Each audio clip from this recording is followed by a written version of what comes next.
Hi friends, welcome back to ఫిల్మ్‌ఫ్లెక్స్.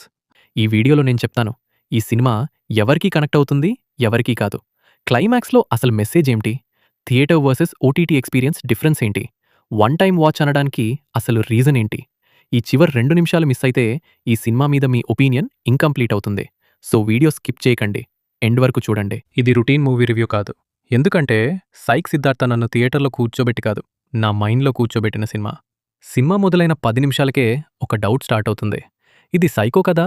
Crime కథా? లేక మనందరి లోపల దాగి ఉన్న డార్క్ సైడ్ గురించా? ఫస్ట్ హాఫ్ స్లో అనిపిస్తుంది, కానీ అదే డేంజర్ సైన్. ఎందుకంటే ప్రతి సైలెంట్ సీన్ ఒక క్వశ్చన్ ప్లాన్ చేస్తుంది.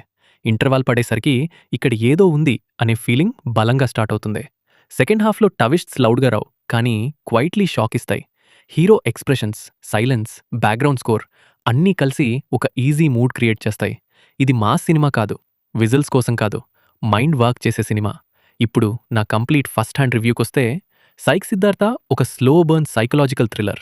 స్టోరీ నరేషన్ కామ్గా ఉంటుంది. డైరెక్టర్ ఆడియన్స్ని హరీ చేయడు. క్యారెక్టర్స్ని, సిచ్యువేషన్స్ని లేయర్ బై లేయర్ రివీల్ చేస్తూ సస్పెన్స్ బిల్డ్ చేస్తాడు. ఆన్సర్ స్పూన్ ఫీడ్ చేయడు. ఆడియన్స్ థింకింగ్ ఎంగేజ్ అవ్వాలని గ్యాప్స్ వదిలేస్తాడు. ఫస్ట్ హాఫ్ పేషెన్స్ టెస్ట్ చేస్తుంది, కానీ అదే సెకండ్ హాఫ్ ఇంపాక్ట్కి బేస్ అవుతుంది. Hero Sri Nandu restrained yet intense పర్ఫార్మెన్స్తో సినిమా బ్యాక్బోన్ అవుతాడు. లౌడ్ డైలాగ్స్ లేకుండా ఐస్, ఎక్స్ప్రెషన్స్, సైలెన్స్తో క్యారెక్టర్ని క్యారీ చేస్తాడు. సైకో షేడ్ మీ ఓవర్ ద టాప్గా కాకుండా రియలిస్టిక్గా పోర్ట్రే చేసిన తీరు ఇంప్రెసివ్. సపోర్టింగ్ క్యారెక్టర్స్ ఫిల్లర్లా కాకుండా స్టోరీ వెయిట్ పెంచుతారు. టెక్నికల్ సైడ్లో cinematography decent, lighting and frames psychological టోన్కి మ్యాచ్ అవుతాయి. బ్యాక్గ్రౌండ్ స్కోర్ లౌడ్ కాకుండా టెన్షన్ క్రియేట్ చేస్తుంది. కొన్ని సీన్స్లో సైలెన్స్ ఇట్సెల్ఫ్ మ్యూజిక్లా వర్క్ చేస్తుంది.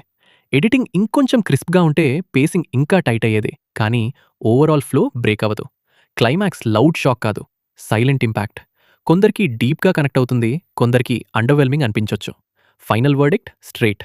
Psych Siddhartha one time watch psycho thriller. ఇది మాస్ ఆడియన్స్ కోసం కాదు, కంటెంట్, సైకలాజికల్ డ్రామా లవర్స్ కోసం.